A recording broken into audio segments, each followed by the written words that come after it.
Hi!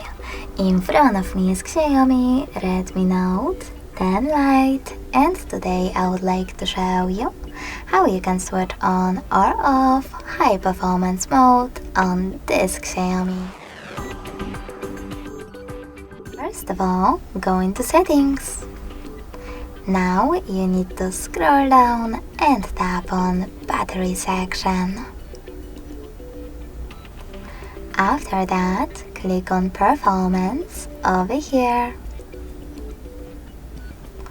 and tap on OK in performance mode pop-up.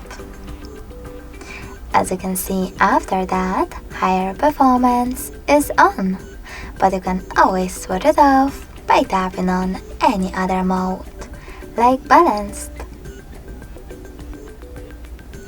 Thanks so much for watching. If you enjoyed this video, smash that like button, comment and subscribe. Bye!